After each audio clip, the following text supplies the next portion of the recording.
All right. Hello, everyone. Welcome to Wine, Women, and Words. I'm Michelle, and of course, Diana is here as well. And this is actually, I think, the first time we've had four people in an episode. It's really cool to see the whole line of faces on the bottom. We have Stacy, who joined us last week. She came Hi. back for the conversation tonight. Hi, Stacy. Hi, how are y'all? Good. Thanks for coming back. And of course, tonight we have Greer Macallister, the author of Girl in Disguise. Hi, Greer. Hey everybody, it's great to be here. Thank you so much for coming. I love that you watch all the episodes each week and comment on what we talk about. It's really fun to hear like your thoughts and your feedback as the weeks progress. So I know that you are pretty up to speed with all of our fantasy casting for Girl in Disguise. And I don't think It's been super fun, although since I wasn't watching live on the first one, I couldn't like help you remember which Chris is which. I did like the Chris Pine for Bellamy suggestion. That was really awesome.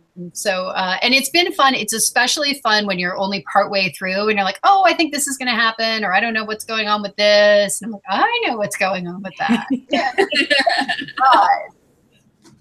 Yeah, that was me before Diana and Stacy actually hit chapter 26. Yes, which we're going to have to unpack that here in a moment. So, Oh, yeah. But before we forget, okay, we got to go round robin. What's everybody drinking? Well, all right, I'm super proud of mine, so I want to show you guys. And I didn't even say, like, I sort of hinted at it on social media earlier, but I didn't want to show you because I wanted it to be a surprise. This I found at Trader Joe's this morning called Well Read. Ooh, So it's got books on it. It's called Well Read. love it. I didn't know if it was going to be any good or not. It's actually better than I expected. So you might be able to find it at your local Trader Joe's. It's a California red wine. What kind of grapes are in it? Nobody knows, but it's red. But they're California grapes. So they're happy. Like Grapes, and it says, and it's got, well read right there on the top. So it's good for your book club. Mm-hmm. oh my gosh, that's awesome. I have to go find a Trader Joe's here now and see if I can find that. Okay, Stacy, your turn. I'm drinking a Coppola Claret. It's a red also. And Michelle, the obvious odd but man out. I don't know. I mean, it's a rosé. I know that. Oh, okay, so it is red. For a while there, I thought it was white, so I was like, okay, there's got to be one rebel in the group. Like a semi-rebel, a rebel that like wants to be different but isn't totally comfortable with breaking the rules. Mm-hmm. That's pretty much me. But I forget what kind it is. It was a giant bottle. It was one of those, but it's good. Oh. Giant bottles are always good. And I've got the Thomas McCormick Petite Syrah from the California Wine Club. Oh, I saw you post about that last week. That it was really good.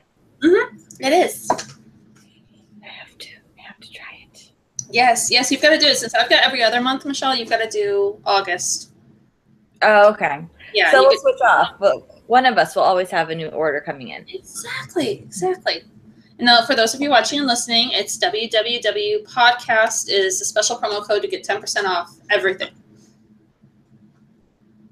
And really, any discount off of wine is a good day. Good day for everyone.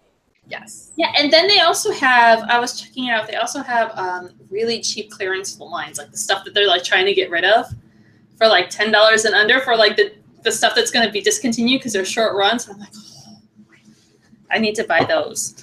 There's a winery that I found in Kansas that has a whole line. It's called Oz Wineries, I think, or something like that. And it's all about the Wizard of Oz. And their labels and the names of their wines are to die for. And Wizard of Oz is like my thing. And one day I was just like, well, let's see how much. And I just like picked out, I think 5 or 6 wines that I wanted to buy based strictly on their labels. And it was like $200. I was like, I better wait. I don't know. I don't know if I can justify this right now, but hopefully one day I can go My back. husband has a beer out of there that he really enjoys. It's called Flying Monkeys. Nice. Their labels are so cute. I mean, I hope the wine is, I'm sure the wine is just as good, but the labels are adorable. Anyway. Okay, so let's, before we get into everything else here, because we got some unpacking, we got some serious discussion to do from like chapter 26 on. Because I'm just going to bounce out of that because, you know, after reading that, I seriously felt like we all needed a glass of wine and a big glass of wine and a nice pat in the head and to be put to bed after that because, damn, I was.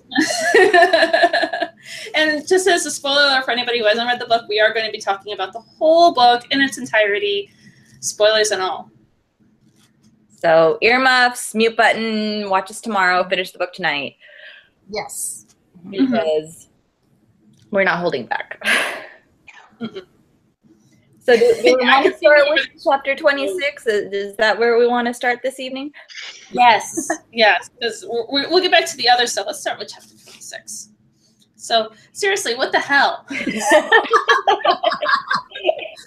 I did not even check. I heard you guys start, chapter 26 came up very early in the discussion, and I haven't looked to see what it is, but I know what it is. Like, yeah, the big event with I do stuff to readers on purpose. I'm like, I'm gonna make you think that she's gonna save him at the last minute and everything's gonna be fine, but she doesn't, and it's not fine. So yeah, so that was intentional. And I deserve, you know, all of the throwing of books across the room and all of the fury and all of the like anger. It's just totally intentional. Because what I really like when I'm reading, I think a lot of writers, not every writer, but a lot of us are writing the kinds of books we like to read. And I love to be surprised. Like if I figure out what's going to happen, I get kind of annoyed.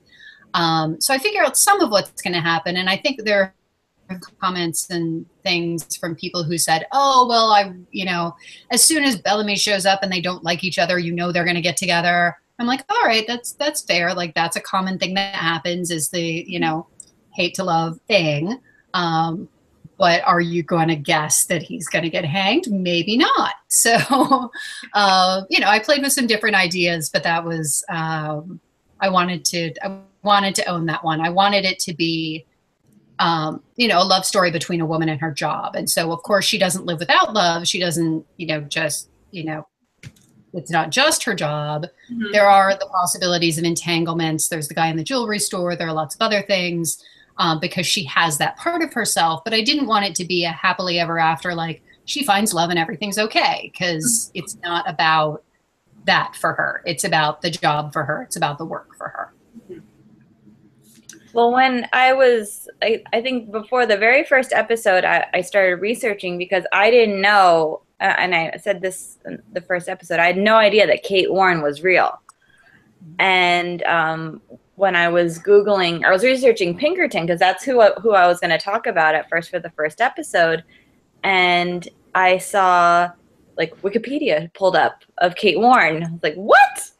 So I started reading, and I read that one of the spies got hanged for being for espionage.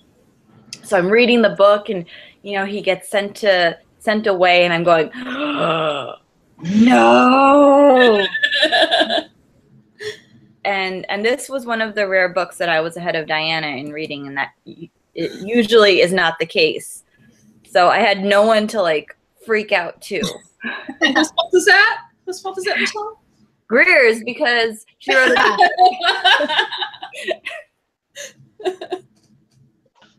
Well, I had the same reaction. I was not expecting that at all. I knew she was real, but I didn't research anything before I read it because I just wanted it to play out and I wanted to see what she did with it.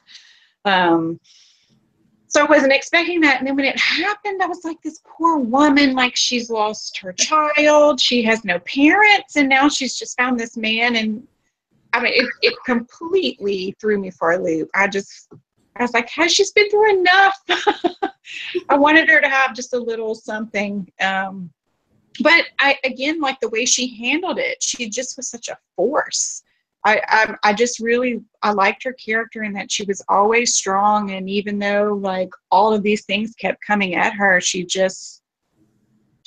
never backed down. She just kept going and persevering, and I just was really, so then after I researched, after it was over, I wanted to research her, and there's so little, well, at least online, there's so little information about her. There weren't even really pictures. So that whole thing just completely intrigues me, how she's really just this enigma. And I don't know, I just thought it was so well done. I loved it. Yeah, like when I was doing the pictures, when I was doing, we did the Fierce Femme and we did the interview, and I pulled up pictures and I saw Civil War, and that's like one of the few pictures of her, but that's not a proven picture, right? Right.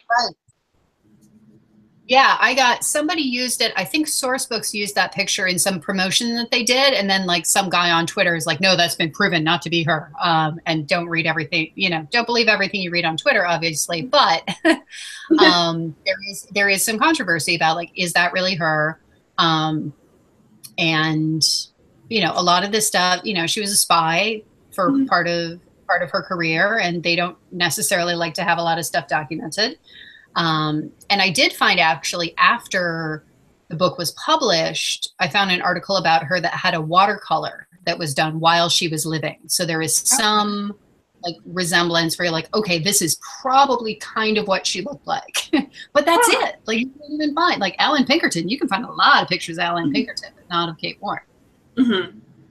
Which is kind of interesting because he was a spy as well. I mean, he in real life, he was the one who would pose with her as her husband. So it's kind of surprising to see that there are so many pictures of him and really nothing of her. Yeah. And as we're talking about it, I'm looking at the cover, which we've all said multiple times. Love it. This cover. But it kind of speaks to how like her face, you can't really see her face at all. Yeah. And it makes sense on more than one level now, because we really don't know what she looked like. Right. Yeah, I've really lucked out. Both the Magician's Lie cover and the Girl in Disguise covers have been just they're beautiful. Fantastic. Yeah, Sourcebooks is really good at that. Yes, I really liked it. Even though I did see the video with the where others are reading. Oh, that was horrible. That was so horrible. I couldn't help but laugh with the book cover. I'm like, I love that book cover. That was one of the things that drew me in about that book, that great cover. Yeah, there was only one review about that. So, a lot of other people have said that they liked it, and I liked it. But you never know. There's some reader out there who will think anything and say anything and take to Goodreads to review and tell you what they think. Oh, Michelle and I used to work in travel, and not just any travel, timeshare ownership travel. So we know the most random complaints that you can get. Like, I think we legitimately got, one time we got a complaint. I got a complaint. I sent a woman to Italy, and I called her when she got back from her vacation to see, or no, it wasn't me. It was one of my coworkers.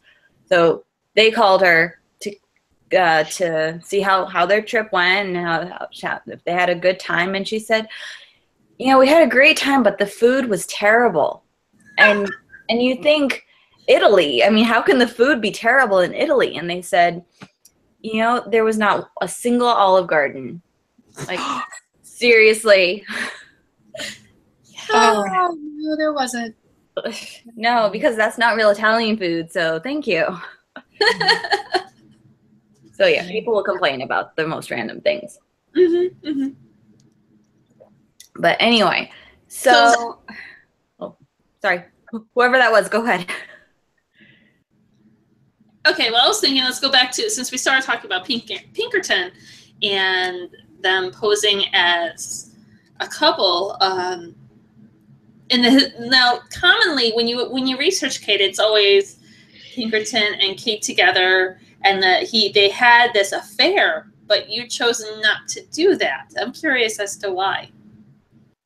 I almost did. It was in sort of this first draft of my outline, and then the deeper I dug, like you said, there isn't a ton there isn't a ton of information on her, and there isn't, as far as I could find, any real evidence. So I don't know if you guys could hear what I just said, because you guys froze, but I don't know if I froze. Oh, you're fine. But there's no real evidence that they had an affair, as far as I can tell. Like, she posed as his wife, he posed as her husband, but they both did that with other agents as well.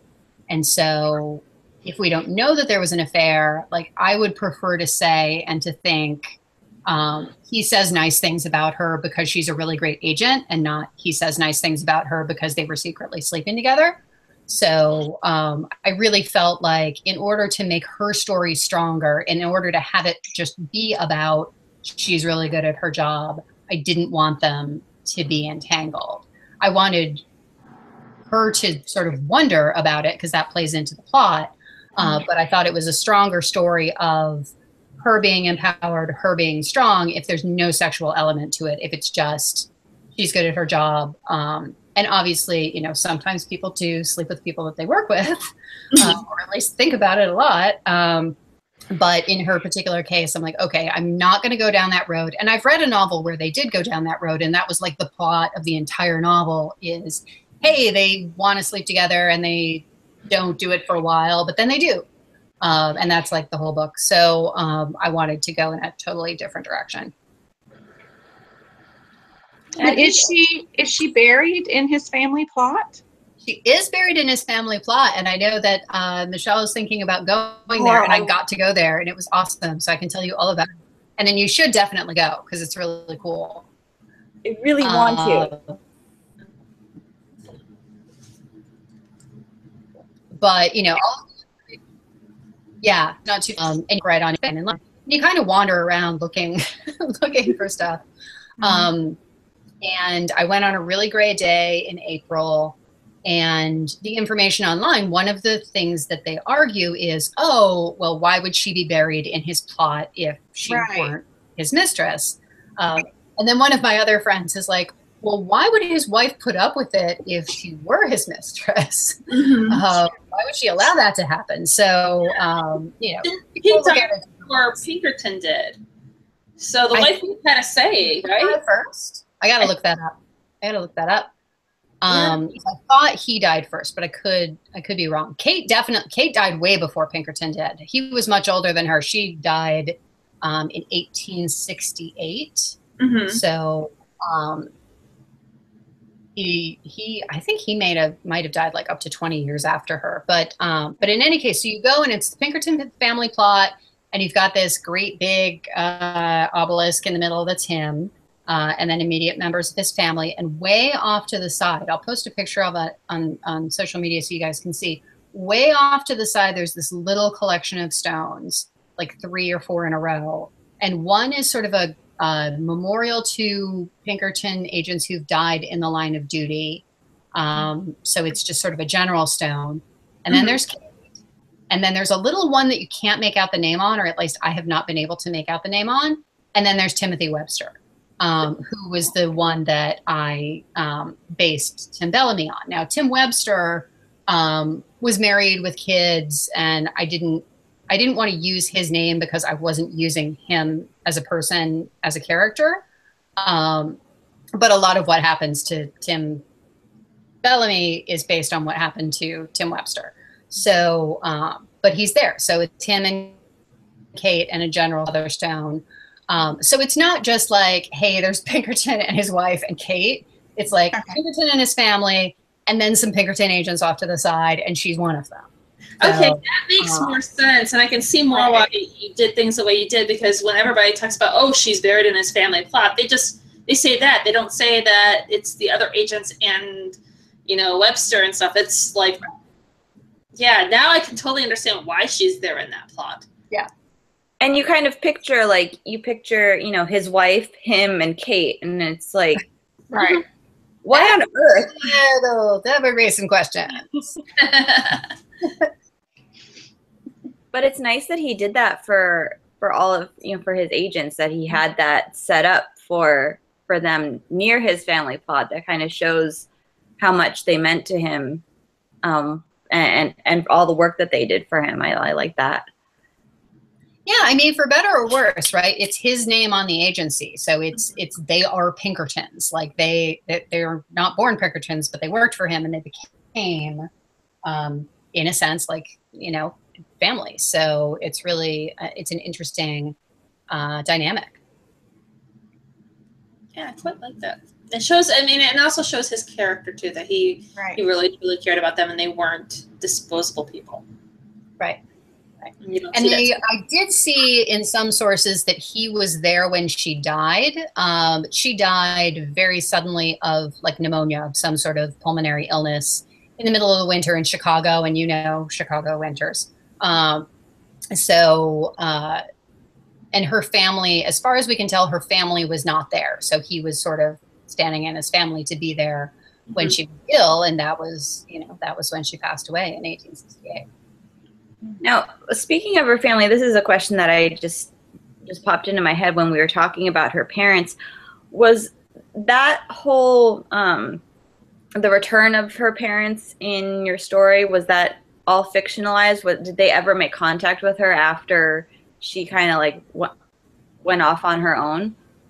No, as far as I know, they were not in contact. There was not a huge amount of information about her parents. There are somebody did trace and say like, okay, well, this must have been the Warne family of Isaiah Warne that came from New York that moved out here. But it's not at all clear whether that's actually just a family named Warne or whether that was actually her family.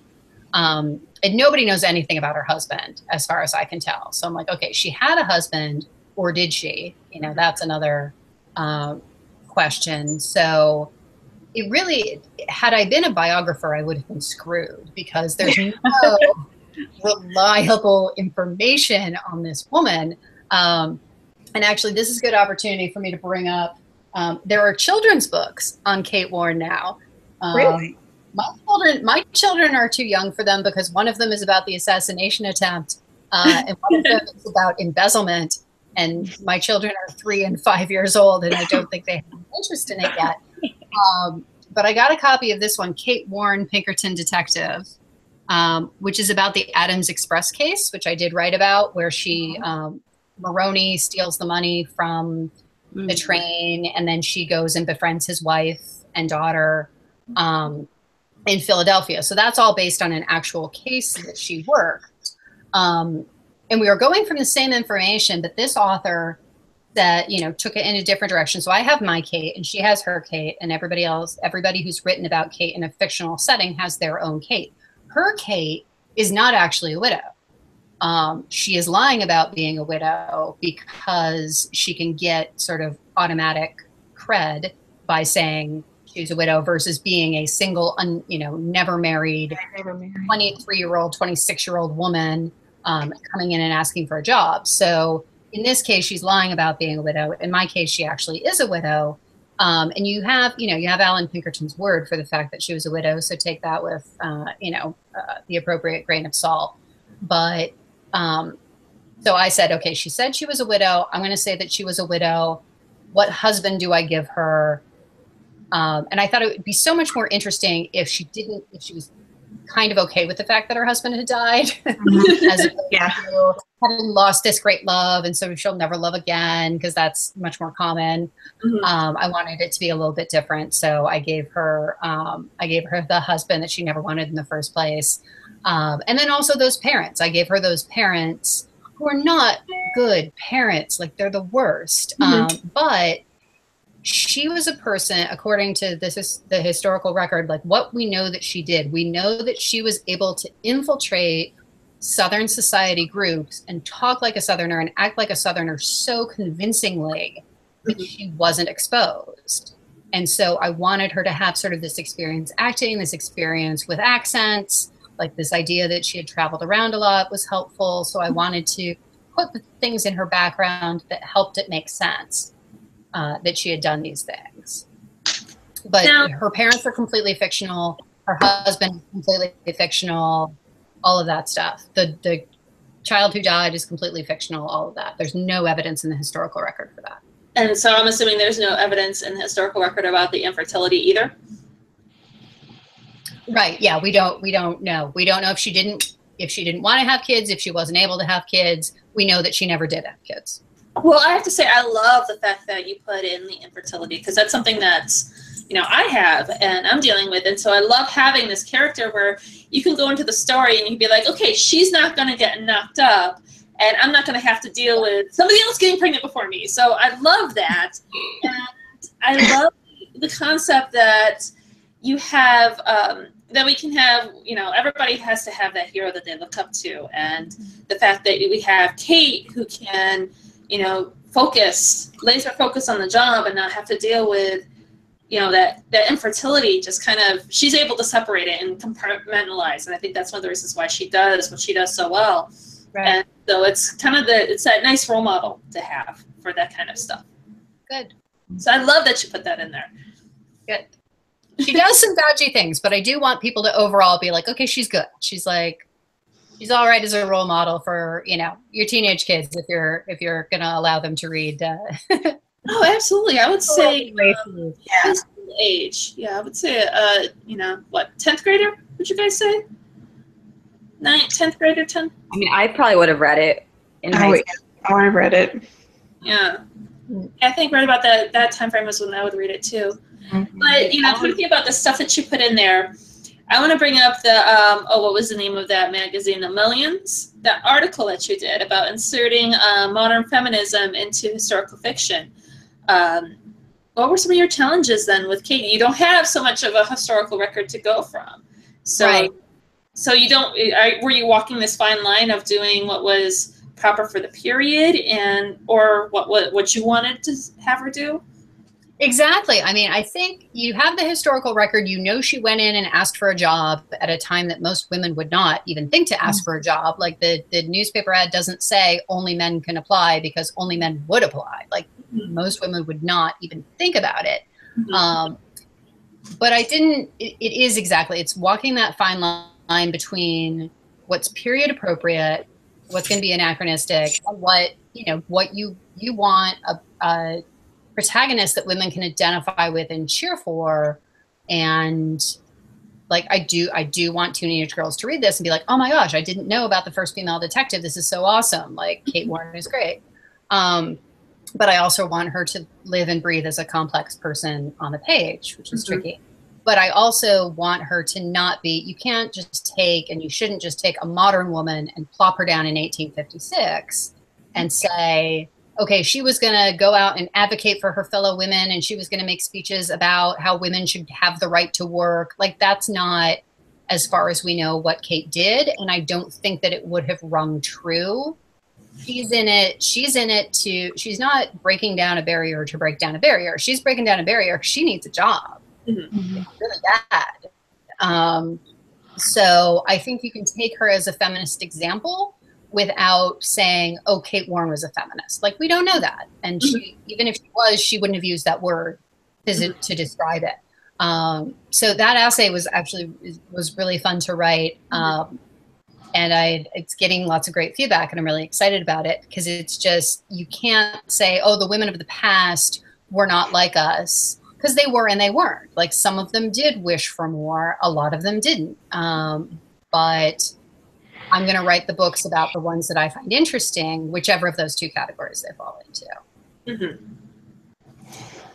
Yeah, absolutely. So, I mean, like looking at Kate, who's 1856, and you have this, and another one that comes to mind is Stephanie Gray and I want to say Laura, the first America's First Daughter.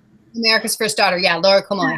Yeah, they it's, when I was first reading it, I'm so used to these brash women like Kate, like the character that I've been writing, and that are just out there, and definite, you look at them, they're like, okay, they're going to be this feminist icon, and then you see Thomas Jefferson's daughter, Patty, or is it Patsy?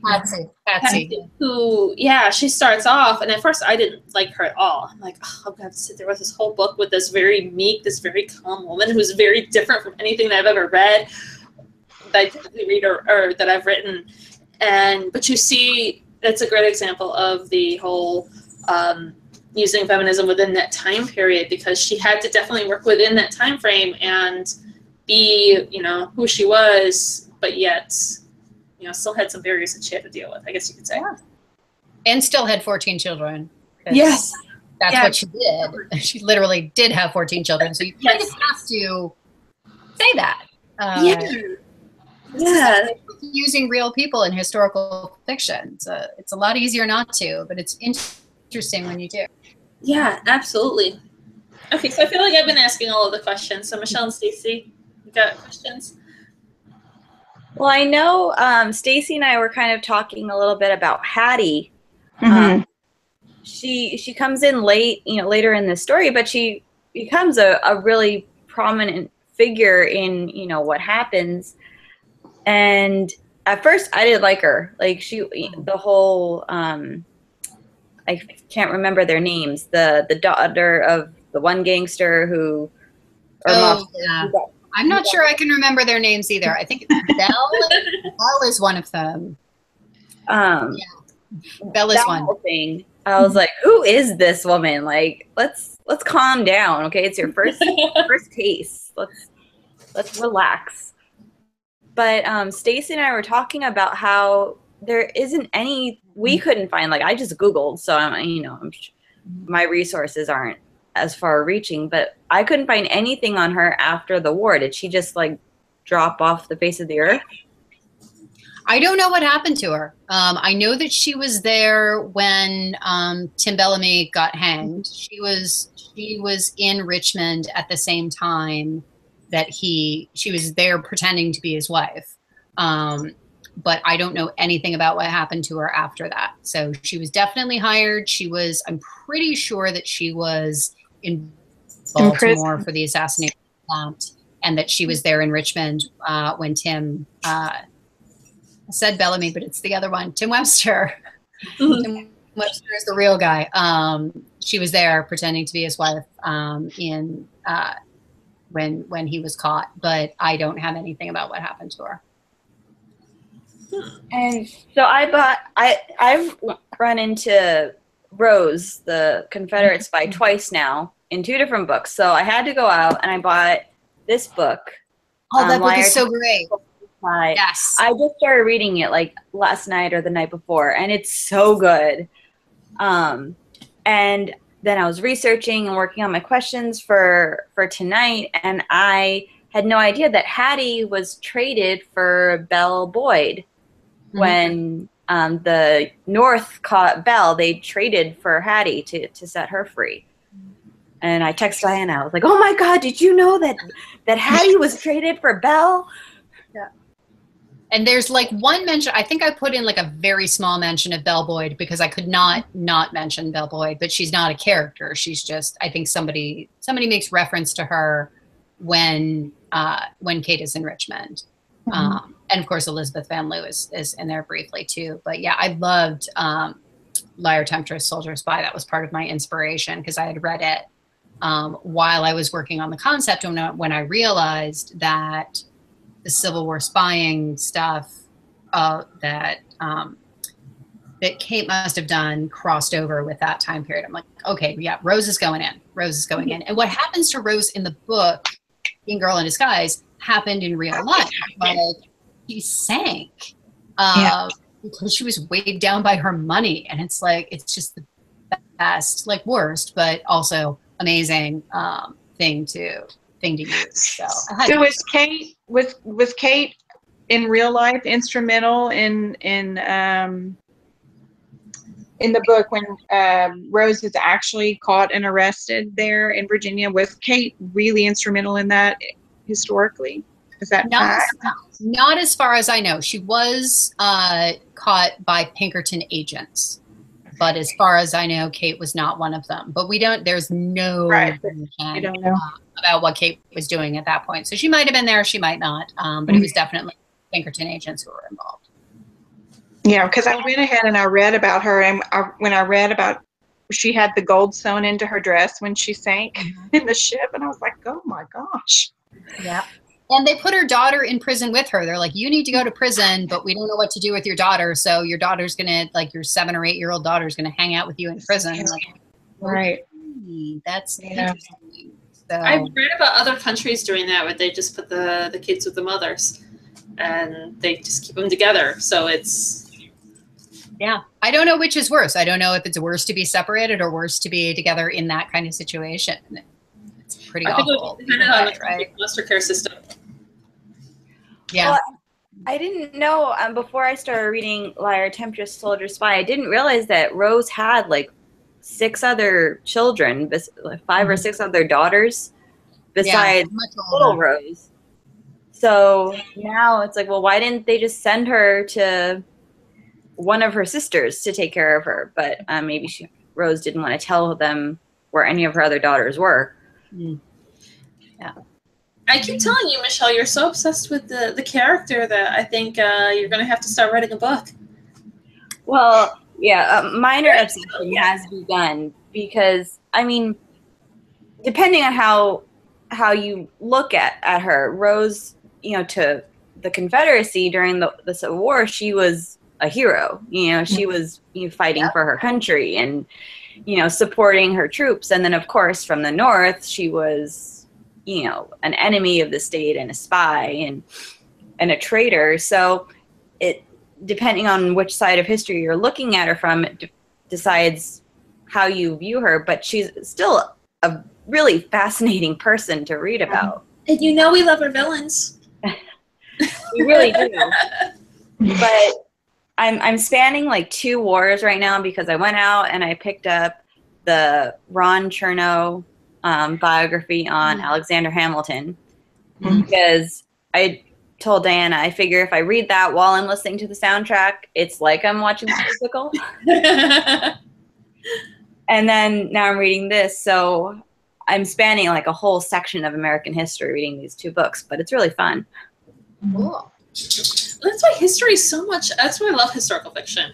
It's so much more interesting than like standard fiction because the stuff actually happened. You actually had people like Kate with these adventures, and the stuff that she did, you can't really make up. You can't make up anything better than this. Right. That's right. And it's sometimes implausible. Like, I don't know if you guys have read Girl Waits with Gun by Amy Stewart. So she wrote Girl Waits with Gun about this woman who becomes the first female deputy sheriff in New Jersey in like the 30s, I think. Might have been a little earlier than that. But the woman's name is Constance Kopp, Kopp. Like one of the first police women was named Kopp. And if I had been a beta reader and if it were completely fiction, I would have been like, don't do that. That's not believable. Like, you're going to have to change that name or people are going to laugh. But people do laugh. But it's true. Like, it is true. You can't make it up. And I love, so I guess we kind of skipped over a major question here, which is what made you decide to write about Kate to begin with? Well, part of it was just I ran across a mention of her, and I don't even know where it was. But I saw something about, okay, Kate Warne, first female Pinkerton detective, 1856. I'm like, wow, that seems really early. And also, why have I never heard of this woman? I am mumble years old, and how have I not heard of Sally Ride, Amelia Earhart? Like, you know, some of these female pioneers' names, and never had anybody said Kate Warne to me. So I was actually talking to my editor. Magician's Lie was not out yet, but it was done, and so she and I were both pregnant, and we're like, we really need to talk about what's coming down the road because we don't know what's going on. And so I said, well, I have this one book. So I think all of you guys have read The Magician's Lie. And the main character in that, sorry? Michelle's read part of it. Stacey and I have read it. Michelle needs to finish it. Cool. I'm not going to give anything away. But in The Magician's Lie, the main magician in The Magician's Lie is not real. Like, I made up the Amazing Arden. She's totally not real. But Adelaide Herman, who is a character in there, is real. So I found out after I had written The Magician's Lie that Adelaide Herman actually had memoirs, and they were published, and they're completely unbelievable, but really cool. She's like running from bandits in Mexico in like 1850, and like, I don't know if it's true or not, but it's really interesting. So So I talked to my editor and I'm like, I might write this book about Adelaide Herman. Here's what the title would be. Here are the different chapters. Like, here's some sample pages. I had tons of stuff done on Adelaide Herman because I had researched her for The Magician's Lie. I said, so I could either write that, or I read this thing the other day about the first female Pinkerton detective. And she's like, ooh, first female Pinkerton detective? Why have I never heard of this woman? I'm like, okay, that's what you need. That's what you want. Like, you want a reader to say, oh, okay, I'm gonna find out more.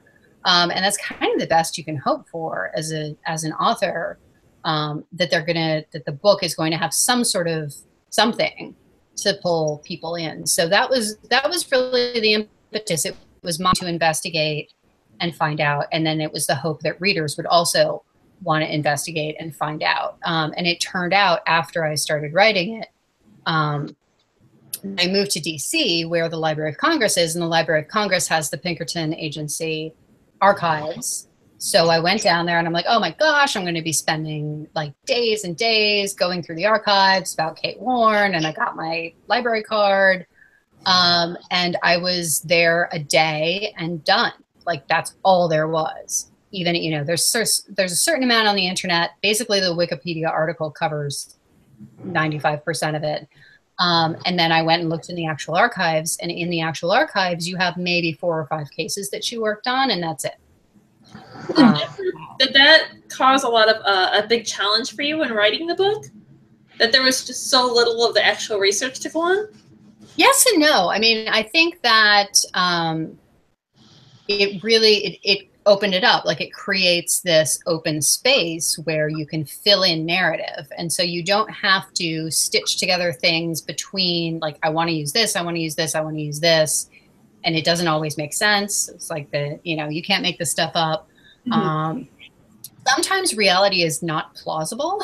So I was able to fill things in. I was able to give her, like, okay, here's this love story that probably didn't happen, but I like to have a love story in the books that I read and the books that I write, or at least a romantic interest of some kind.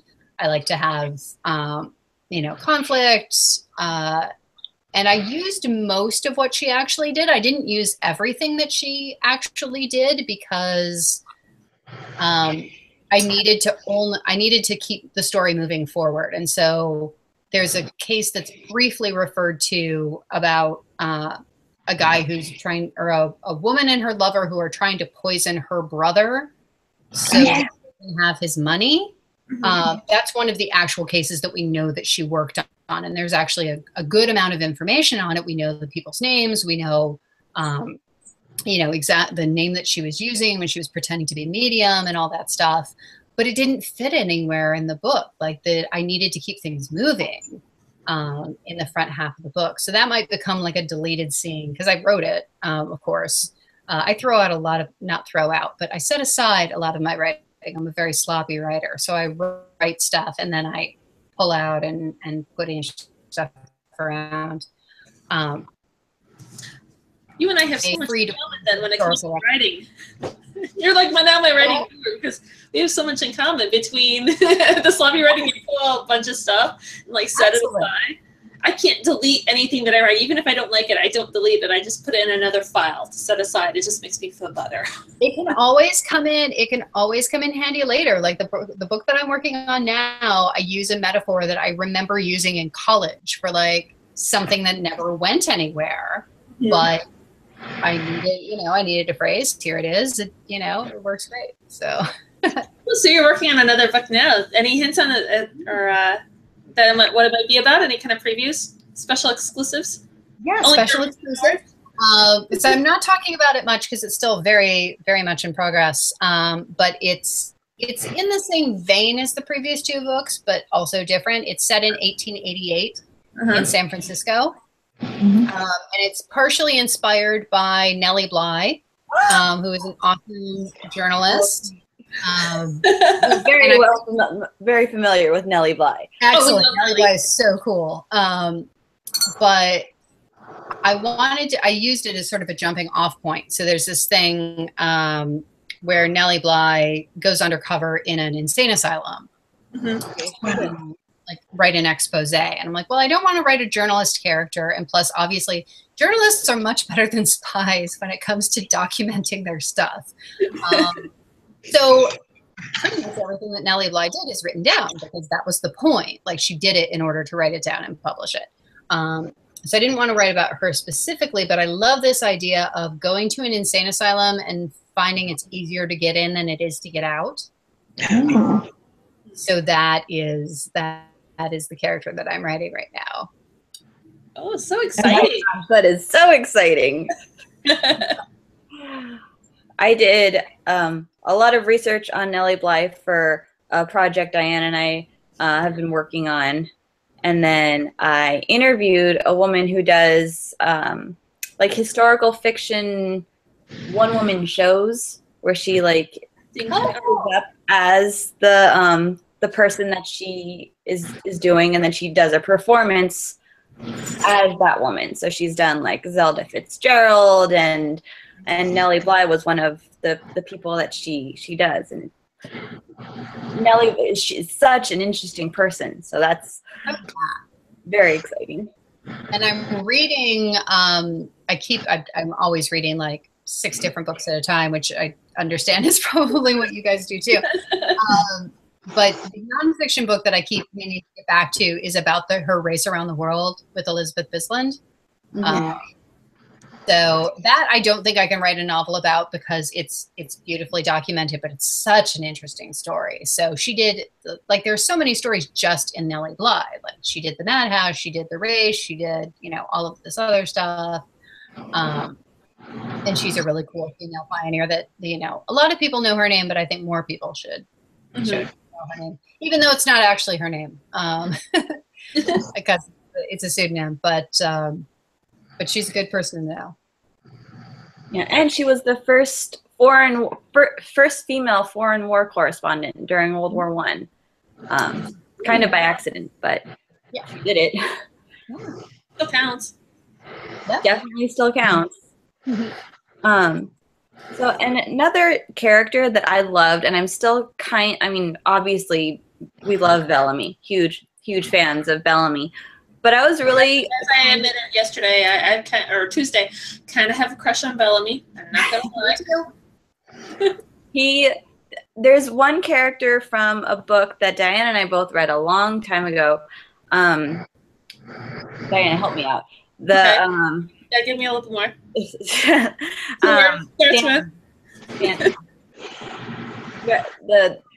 guy in it, his name is Stanton, and it's the Native Star. Yes. Okay. Okay.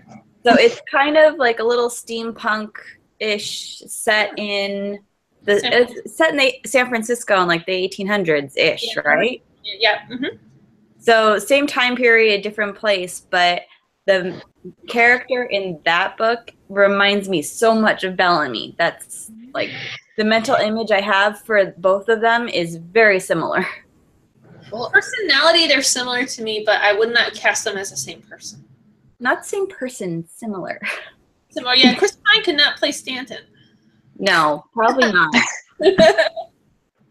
but that's kind of who he reminded me of when I was reading. But DeForest is another character that I just loved. Me too. And was it? She turned him down. Yeah, I was really bummed out that she said no. But again, the work came first, and I respected that, and I love these 19th century career women because it's not just a thing of the 20th century where we have these women who love their jobs who are career women. We have them in the 19th century too, and I think they should be praised and championed for what they did. Yeah. Mm-hmm. They're very rare, but that's more reason to write about them, not less. Absolutely. Okay, but before we get too far into them, before we have to go, we do need to talk about fantasy casting.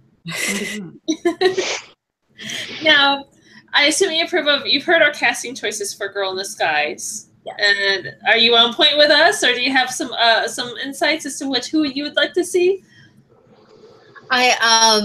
So Chris Pine I had never thought of for Bellamy, but it's interesting because I was much better with The Magician's Lie, actually, like having my casting choices match the physical descriptions that I put into the book. Because I actually had pictures of actors like on my desktop as a way to help me describe people and stay in touch with them. In Girl in Disguise, I had sort of a mental image, and I had sort of sometimes an actor that I was thinking of, but the actor doesn't actually look like, and is usually not even the same age as the character. So like for Bellamy, I had Timothy Oliphant in mind, but he doesn't have blue eyes. But if you've seen Deadwood or you've seen Justified, like he's this tall, lanky dude who can like either seem really mean or really sweet, like depending. Very sexy. So I sort of had that. And as a practical concern, when I'm thinking about Kate, like I love Anna Kendrick for Kate, actually, because I love Anna Kendrick and I love Kate. So I thought that made sense. But for Kate, there are so many actresses that are too unique looking.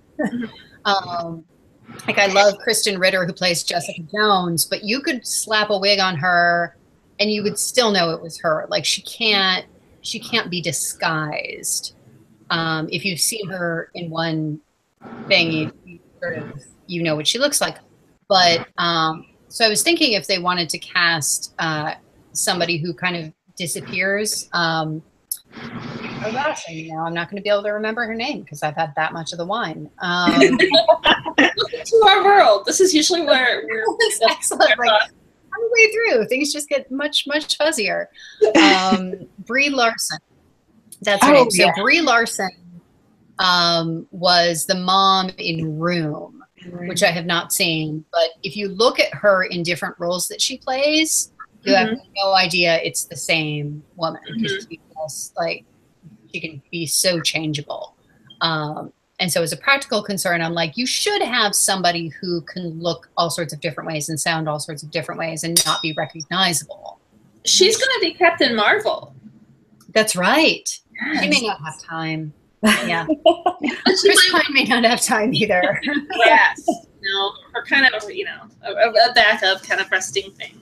I mean, yeah. Look at Henry Cavill. He's going back and doing Superman. He's doing Ocean's 8 and Superman. And I just heard on the radio, I think it was today, I can't remember if it was today or yesterday, for Ocean's 8, he has to have a mustache, and they won't let him shave it off. So while he's in there shooting the movie as Superman, they're going to have to CG off his mustache. That's funny. That's great. So now he was really good in he was in The Tudors, I think. Yeah, he was. Which is definitely not a TV show that I recommend for historical accuracy, but it is fun. It is super fun. It was a great show, and I think that's when Michelle and I first fell in love with him.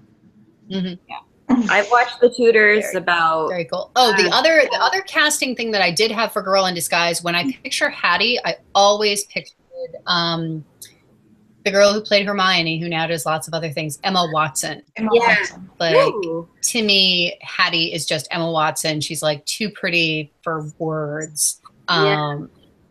And you're always jealous of her, or at least I am. But I thought like that's the sort of pixie-ish, young, really beautiful. But I love the Blair. Blake Lively. Her real name's not Blair. What's her real name?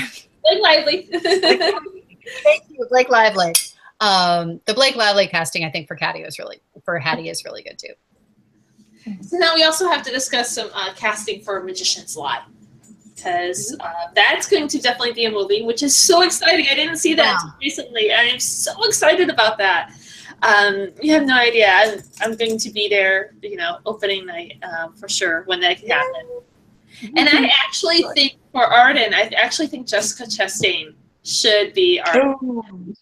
That's right? A great choice. Like I did not think of that. Like I had a different actress in mind, and then there was somebody on an online book club, and she said, "Have you ever thought about Jessica Chastain?" And this was like months before the whole actual film rights thing got done. She's like, "Oh, have you ever thought about Jessica Chastain for Arden? That's who I was picturing." And I'm like, "No, but that's sort of interesting." And then Jessica Chastain bought the movie rights. I'm like, I could definitely see Jessica Chastain doing this. So I don't know if she's going to do it or if she's, and Hollywood stuff is so uncertain. I don't even know if they're going to make it, but they've made a lot of progress, and she does have the rights. And a writer for it, so that would be, and they have a script, so that's a really good sign. Yes, and plus her film company is so new that they don't have, like, they're not trying to develop 20 different movies. They're trying to develop like 5 different movies. So hopefully mine will be one of the first. That would be really exciting. And it's such a unique story that would make such a great movie. And I think the sheriff in it should be Sam Elliott. Oh, yes.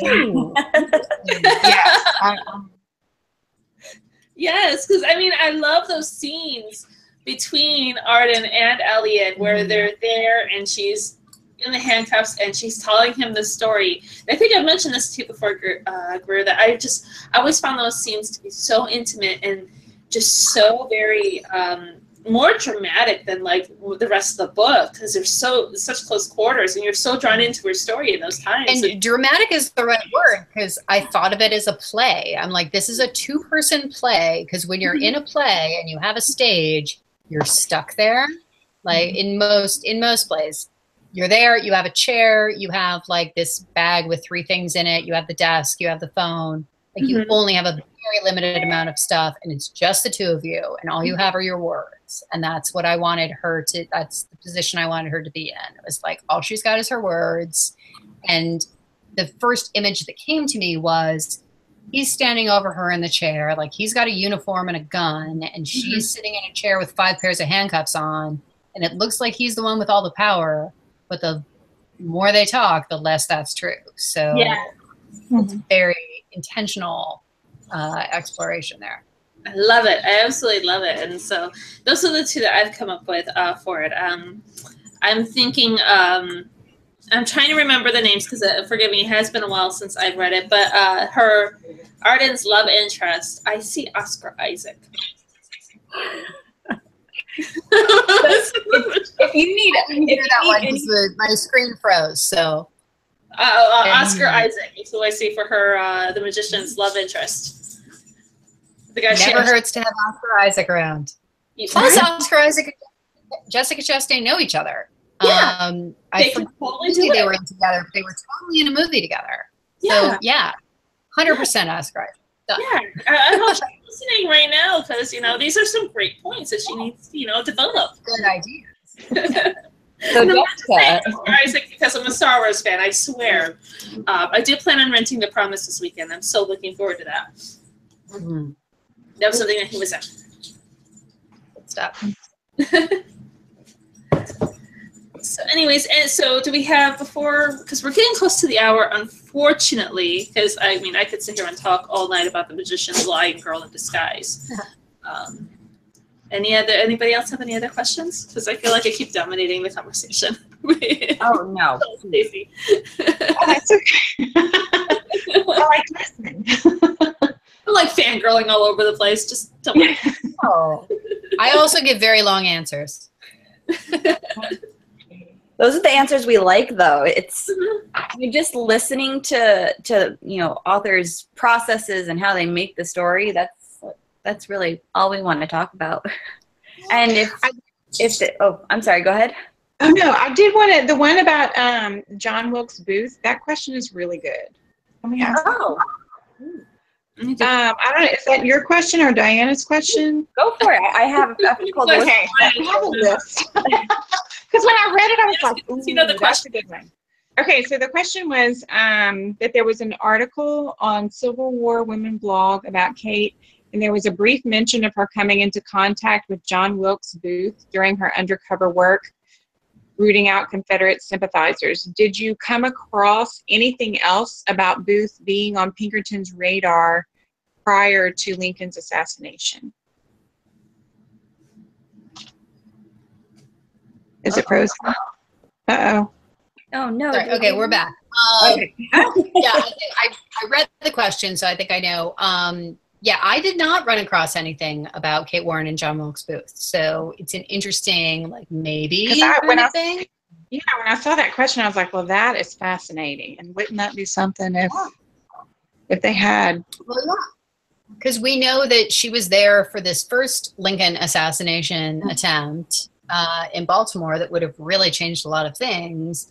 But I didn't see anything about her possibly being around in DC at the time of the actual successful assassination. And I don't know, I can't remember now if it was the same article that I read. I think it must have been, because it was the only time that I saw that reference, that it said something about it being like Pinkerton's like dying regret that he wasn't in charge of Lincoln's security detail that night. Yeah, I've seen that in a number of places, because he really, I mean, he basically established the Secret Service. Like before then, there was no, hey, we should probably protect the guy who's going to be the president or protect the guy while he is president, or the woman while she is president, hopefully at some point in the future. So there was no thought about that. And so because it wasn't part of the government, it had to be a private service or something that established it. And Pinkerton, I used some of this in the book, but Pinkerton's agency worked a lot with the railroads. Abraham Lincoln worked with the railroads. And it was because the Pinkertons were keeping an ear to the ground about railroad related stuff in the lead up to the Civil War that they heard about the plot against Lincoln. So that was sort of there. And then, so once they successfully headed off that assassination attempt, and they got more and more involved in security for the government and espionage and everything else in the war, they had his ear. And so they basically, Alan Pinkerton himself basically said, like, you need some people around to keep an eye on you. But for whatever reason, and I don't know enough of the facts to say why, but he wasn't there for Ford's Theater. So that's what it is. What's interesting is before your book, before Girl in Disguise, the only time I had ever heard about Pinkertons was about, it was the railroad, but they're always bad guys, and it was always, the Western settlers trying to stop the railroads from buying their land and kicking them out, and it was always the Pinkertons who are trying to stop them. So I never really knew who the Pinkertons were. I always thought they were like these jerks who just wanted to help the railroad out. Yeah, it really depends on the period, and it depends on who you're talking to, whether or not the Pinkertons are the good guys or the bad guys. Because they're like, hey, we're stopping train robberies, but also later on they're breaking strikes. Like, they're the muscle working for the companies that are keeping down the people who want labor laws. So they're doing good things, they're doing bad things, they're investigating, which is sometimes good, depending on who they're investigating. And then sometimes they're just the muscle. Sometimes they're just, beating people up, which is not great. So for better or for worse, Alan Pinkerton's name, Pinkerton, was the name of the agency, and everything that's associated with everything they did over this broad span of time, because there's even a Pinkerton agency still today. It's all, it all calls things up for different people, different events. See, Michelle, it's just like Rose. Yeah, right. Depends on how you look at her. Yes, exactly. And that's true. Those are the interesting people. Yes, Michelle, I mean, there needs to be a book about Rose, and I'm already working on a book, so, and you're really interested in her, so you should write the book. Yeah, maybe. I mean, I started Ruby over again, so Ruby's back, and school and all that. But maybe. I don't really need to sleep, right? I can just go online, and then I have an extra 12 hours. As my grandmother always said, you could sleep when you're dead. True. My kids try to see to that. Well, we are definitely at our hour now, but thank you so much, Stacy, for coming back. And thank you for having me. It was lovely to meet you, Greer. Great to meet you, Stacy. And thank you so much, Greer, and we'll have to stay stay updated on how The Magician's Lie is coming with the movie and Next book. the next book, because I'm definitely going to have to keep an eye out for that. Yeah, because you're officially part of the Wine Women and Wines family now, not to be confused with like a mafia or anything. So. Yeah. No, We're great. I'm moving so on. glad. I'm so glad to be a part of this. It's super fun. Great. Yes, and then when the next one comes out, we will have you on when the next book comes out. Excellent. 2019. Mark your calendars. On it. Excellent. And then for next month, our next book is going to be War Spies and Bobby Socks for the month of August. And Libby Fisher-Hellman will be joining us at the end of August. So They're moving up to a different war now. Yeah, exactly. We're going from the Civil War to World War II. Skipping a couple in between, but you know, it's okay. Yeah, it happens. Well, thank you everyone for watching, and I hope you all have a wonderful night. Good night.